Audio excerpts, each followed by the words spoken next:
So we're going to bring Nino in. We're going to ask him what's on his mind. Yellow, yellow, yellow. What's up with you? Yellow. Sucker Dog here, fans. Ninodamous here in a different location today, as you can see, because Ninodamous is also an entrepreneur, as you know, and we're doing a Nino the Baker show. I want to show you a little bit here because I got Angela here. Say hi. This is a cafe where Ninodamous is bringing his products for the 26. Look at that, bro. Look at that. Huh? Oh, Angela, say hi. Huh? Look at that, bro. So right on time, bro. Right on. I dropped the products here today. Hey, can I scoot a little bit here?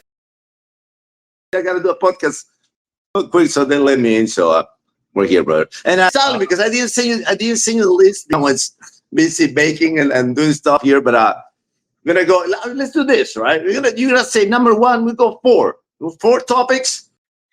You just say number one, and we go for it. okay. Yeah. All right. So number one topic, and I'm going to have Ninodamous put his big old hat on. You know how like when the fortune teller hat. Since we talked about 2025 last time out, we're going to start with 2026. This may take up most of our time anyway. What do you see as some of the bigger stories that we need to pay attention to in 26 in South America itself? Wow. Man, big sorry, Jesus. I'm gonna go. What about with Peru? What's going on in Peru? What do we need to know? No, I'm gonna go for it. I'm gonna go for it in South America because I think this is not only because I'm on your story Porto Strand, but the arrival of Javier, which is the new head coach for Universitario, installed from Independiente del Valle, right? I'm gonna tell you this. I think Universitario is gonna make a deep run in the Copa Libertadores. I'm talking quarterfinals. I mean, we haven't put a team in the quarterfinals of the Copa Libertadores since 1997. When Sporting Cristal went all the way to the finals and lost to Cruzeiro. Man, so mad about that, man. We could have won that, man. We could have won that one. Jesus, Lord. But it didn't happen. But and this is not because I'm a fan, right? I know there's some bias in there, but I'm gonna say this: the arrival of Ronald, the way the direction that the club is taking to the international competition, and we haven't made any spectacular signings in terms of play, but in terms of the coach, I think it's the biggest splash in the Liga. And I think if we want to make a deep run, the Universitario Porto is going to make finals for the first time for us, for Universitario since 1922, and for any Peruvian club in South America making the big splash since 1997 on Sporting Cristal. That's the I think that's going to be the story, and because CONMEBOL is already looking with different eyes. You remember that when CONMEBOL makes the draw for the Copa Libertadores, there's Group 1, all the champions, the biggest clubs, and number 2, number 3, number 4. You used to be number 4 in the top 4. All right, number 3. We're making progress. And I believe if Universitario makes a big splash, like I think they will, too, and then we're gonna have a more accessible groups, and it's gonna be a different story in terms of Copa. Subtopic. Not going to number 2 yet. For someone who has not been able to see Libertadores and Sudamericana close enough, they haven't been able to watch the tournament. They haven't watched it for whatever reason. What are folks missing out on by not watching Libertadores and Sudamericana? You're not used to this. They gotta watch it, man, because when you think Libertadores and Sudamericana, think about Ohio State, Michigan. All right. Think about, Yankees, Red Sox. That happens every single week in the tournament. And it's just not because we have a fierce rivalry with the name or so. No, this is for the glory. And there's the clubs from Peru, from Colombia, from Chile, from Ecuador that they're eager to prove something else.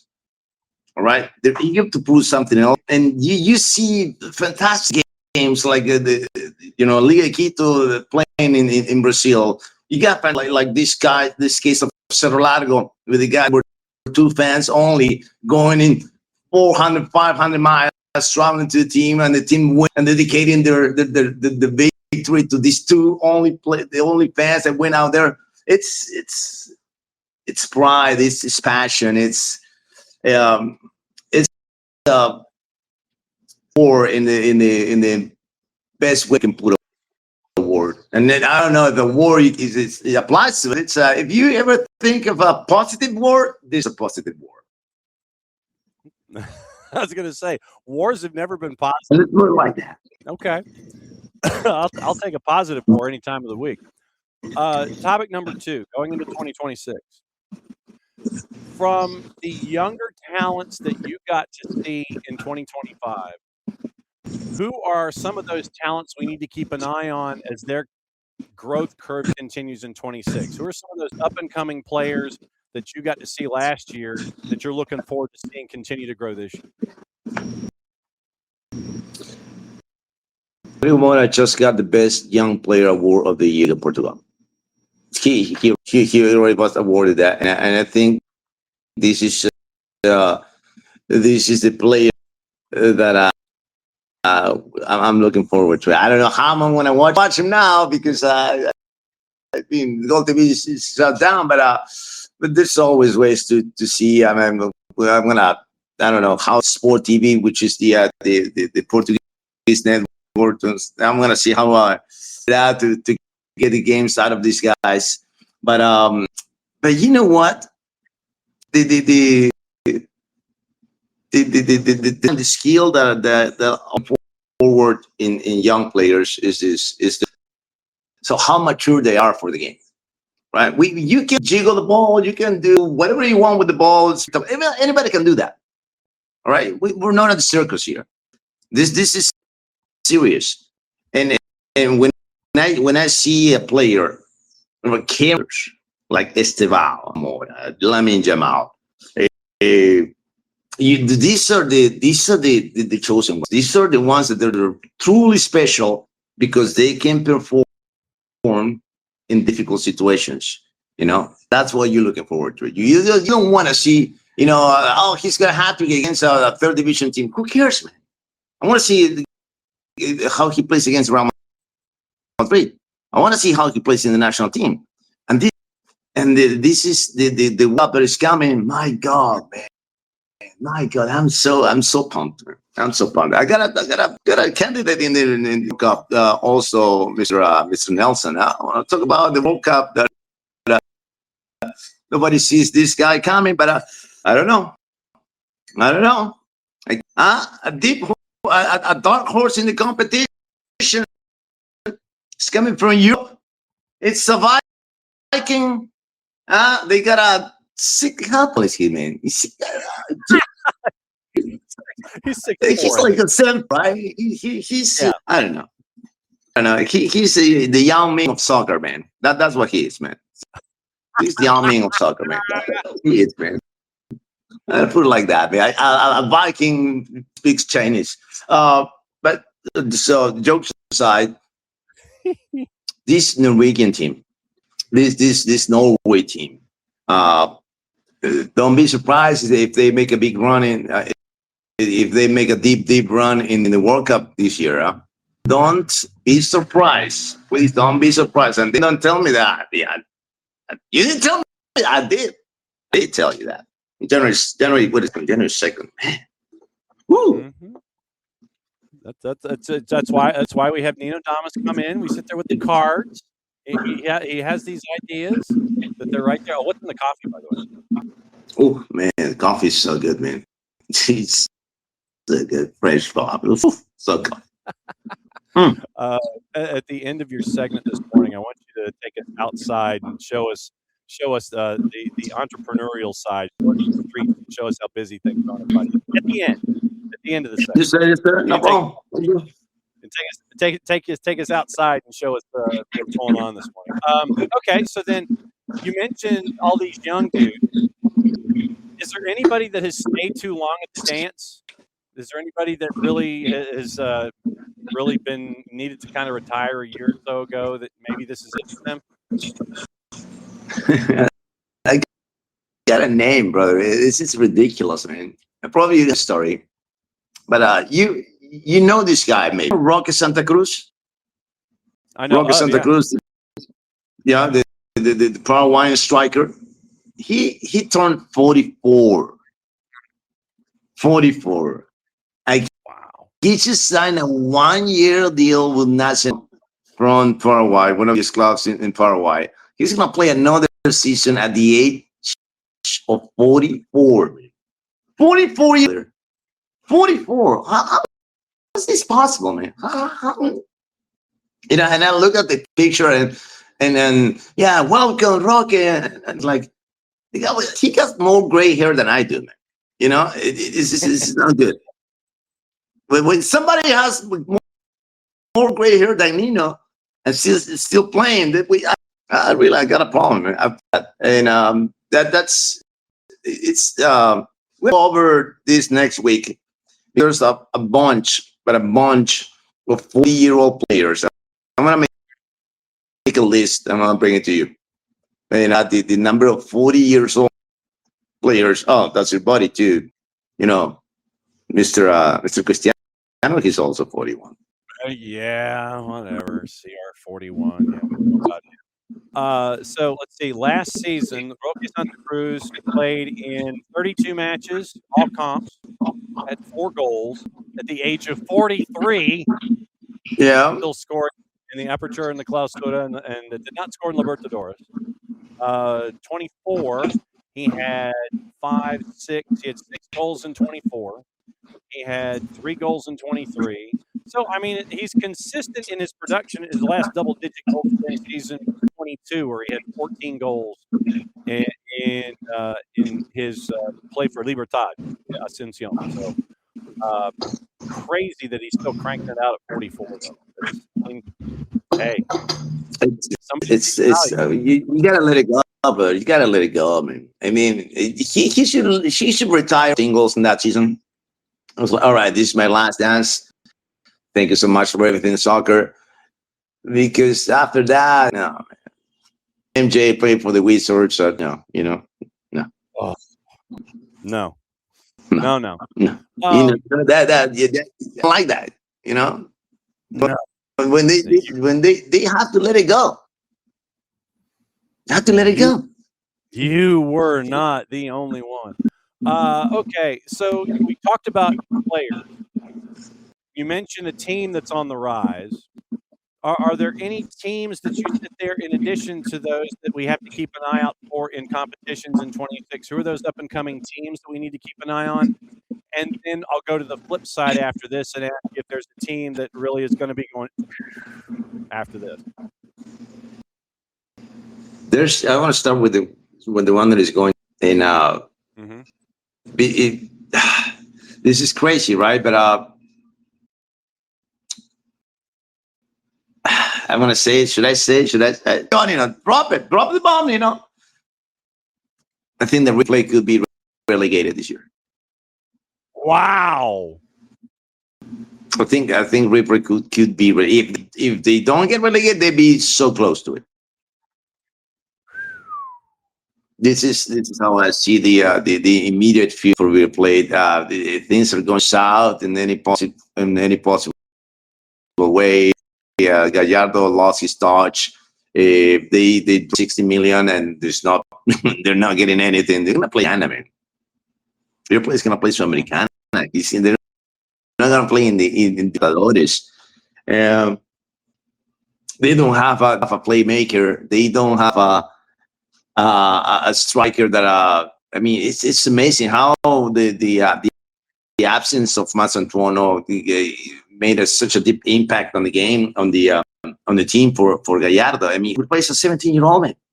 Are you kidding me? There's nobody who could replace Masantuono. Nobody replaced. And things. I mean, they out of the Copa. They lost everything. He didn't win anything this year, Johnny. Nothing. I mean, we spent 60 million. We're not talking about this big money. This is big money that we're talking. Second year, so his third year, he might be. This is a guy that doesn't quit, right? But they might let him go at one point during the season because it worked out for River Plate. That's my my crazy part that I'm talking. Yeah. How did it get so bad? I got the idea. I got an idea. He thought that bringing the old crew that won the Copa Libertadores from 2018, you know, the 3-4 players that he brought back. We're not in that year anymore. We're 7 years older now. 7 years older.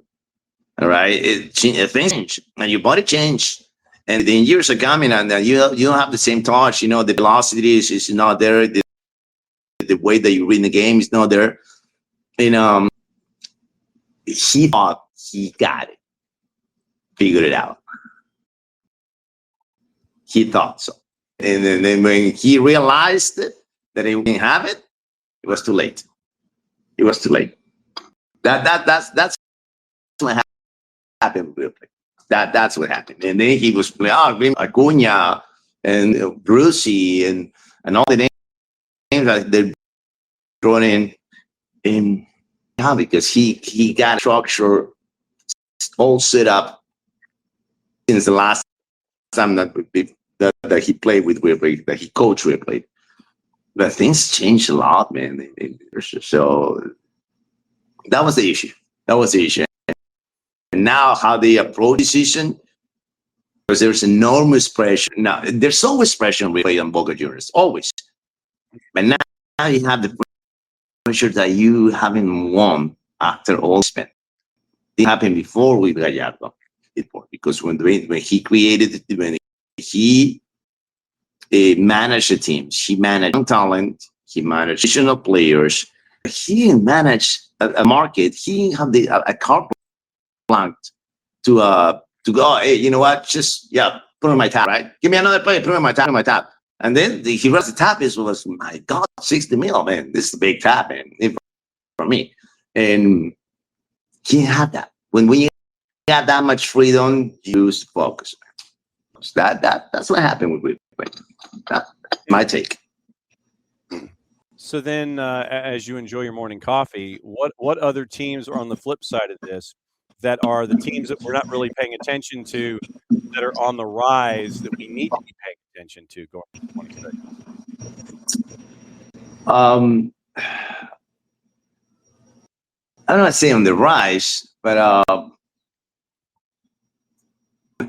because of the addition of the signings and because of they keeping the same structure of players, almost a group, the same, almost identical players, and that with same core players are playing for the third straight season. Yeah, it's third straight season for Peñarol. And they just signed Sebastian Britos, and they just signed who scored, by the way, 26 goals in 34 games last year. The back. And they brought back, and they hired also, who, by the way, how did we let him go? Please, do me a favor. Check out, go up a score, and put up Sebastian Britos stats, please. And let me know how many goals did he allow for Universidad de Deportes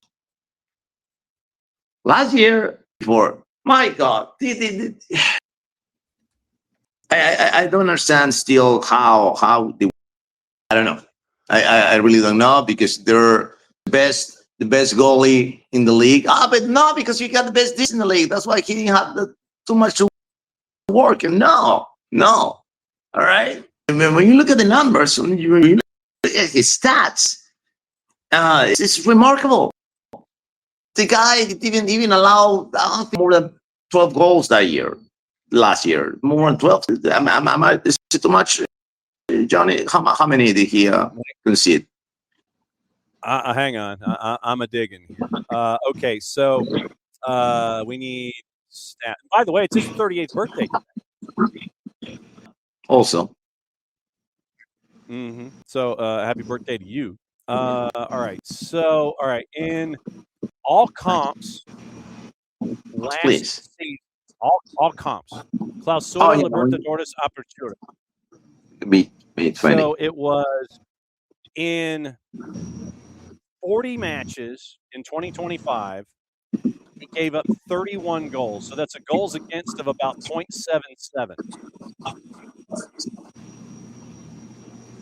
There you go. Tell me that's a bad number. No, that is not a bad number. The year before that, 2024, all comps. Clausura, Apertura, Libertadores. 33 matches and 22 goals conceded. So that's a goals against a 0.67. Yeah. Less than one goal per game. Less than one goal. What kind of goal do you let it go like that? What kind of goal do you let it go like that? And it was crazy at the end because all these the administration wanted to bring back, and they brought me back. Who, by the way, played 2 games here. 2 games. So no, but he didn't have a chance. He's a man of our house. He's an academy. La la la. We bring him back. We want to like. Okay, I get it. They still need your one goalie and your backup. You need a number one goalie and backup. You don't bring them just to be the number one just because who knows. But anyway, that was I tied the story. But we were talking about Peñarol. I think Peñarol is gonna go. He's gonna go deep also this year in the Copa Libertadores. I think they have a debt. They have a serious debt with the UNs because this is the first champions of the Copa. This team has 5 Copa Libertadores, but the last one was in 1987. 1987, the last time that Peñarol won the All Libertadores with and it's crazy, right? The last 2 champions for European teams were 87 and 88. Peñarol won 87 and Nacional won 88. And since then, the curse for Uruguayan football. No Copa for you. 34 clean sheets at Universitario in 73 matches. And how many matches? 73 matches total over the 2 seasons. 34 clean sheets. 53 almost goals half the allowed. games he got clean sheets, man. Half of the game. And you're telling me that you're gonna let that go? Oh, God. That's the only mistake this season in the transfer market. And a goals against of 0.714 in those 73 matches over 2 seasons.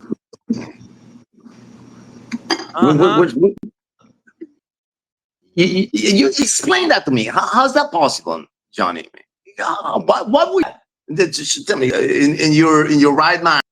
And what would you do that? Dude, you got me. I'm like, what's the case against this? What's the case? I mean, there's a case with national slots, but whatever, because 2 players that are going to be Peruvian citizens this year. So that's not the point. What was the point? The only thing that I can think of is the technical director didn't like him. For why you didn't like him, I don't know. No idea. I mean, Sebastian Britos, happy birthday to you at the age of 38. And It's just, I am. The only thing I'm asking to I the don't. soccer gods, Johnny, is that we don't get to face Spain at all in the Copa. That's all. So that's all I'm asking. Because yeah, that's all I'm asking. I think it's gonna happen because we're in the same pod. We're in pod 3, so yeah, we're not gonna be in the same. Most likely. Oh, We don't know. Destiny is crazy sometimes. It's ridiculous, man. It's ridiculous, man. Yeah. Well, and I don't know if his salary point was too big. I don't know if it's a sporting director that wants to sit there and go, no, I don't need somebody. Your status. I need to be the guy in control. Yeah. So definitely do not go up against Peñarol in the tournament. All right. Next week you're going to give me the other over 40. And yes, but I got something for you this week. Okay. Yeah. I got something for you this week. That is, we want to start this. We're going to start the first show of the year because this is the year of the World Cup. Every week, Nino Torres will bring you. Ninodamous will bring you up from the World Cup, from any World Cup. The story. I got an interesting story. This one for you, Johnny, to kick off the year. All right, hit me. You know Adidas, right? You know Adidas, the brand, right? Yeah, soccer cleats. All right. There's a before and after 1954 that where Adidas is involved on this matter. So Hungary reached the finals. They were crushing people, 7-6, 450,000 goals scored in that World Cup. I mean, they were so good with Puskas, with coaches, they were great. And in the final, they destroyed Germany 8-3, 8-3 in the group stage, right? So they met again in the finals, and the Hungarians were like, all right, we're gonna crush these guys, we're gonna take them down again. Boom, 35 minutes, 2-0 up, Hungary. It was rainy, muddy. The pitch was horrendous, right? It was like we're playing on the trenches in Switzerland. It was crazy, man. Like this, man. You see the pictures, and your feet going all the way down. Anyway, so in the second half, Germany comes back. Helmut Rahn scores a brace. Walter gets the goal too, and they turn the game around 3-2. Halftime, brother. That happened during halftime. Adidas got these new cleats for rainy days. What do you call those high things? Because under the cleat, I don't know how to tell. The long studs, yeah, like the studs. You got the studs. Yeah, you got the long studs. So they changed the cleats for the second half. Yeah. And Hungarians were falling, sliding. Hey, where are you going? I'm right here, brother. I'm right here. I got the ball. The German players were in the second half because of those. Not only because of the cleats. Germany has that team, but they made the difference. The cleats made the difference, and that's when the Adidas comes to play in the history of the World Cup in 1954, when Germany wins the World Cup because of the new cleats. You didn't got that one, huh? No, and now you know the rest of the story. Okay, walk outside for me. Show me the neighborhood. Yes, sir. Yes, sir. Oh. We got to see. Yeah, man. We got to see what it looks like there as you are building the bakery, man. There you go. Ooh. Oh wow! Nice. Love that. This is Loche Bodega. Nice. Bodega. Fantastic. And these are the with the Ninodamous pastries are going. Oh, Ninodamous pastries. Nino the baker on the Instagrams. That looks fantastic. I look forward to our World Cup Chronicles all season long. I look forward to Ninodamous busting down what he's thinking about what's going on in and around the world of soccer. Just know that, as always, we love you very much, and we will catch up with you back normal time, 10 o'clock Thursday. So, as much as we enjoy seeing what's going on there with Ninodamous and the baking with all the chocolate that makes us all jealous, just have a great weekend, my friend. We love you very much, and we'll catch up with you next week. It's fantastic. I love it. And thank you, Johnny. We'll see you next week. All right, there goes Ninodamous. Ninodamous from a bakery.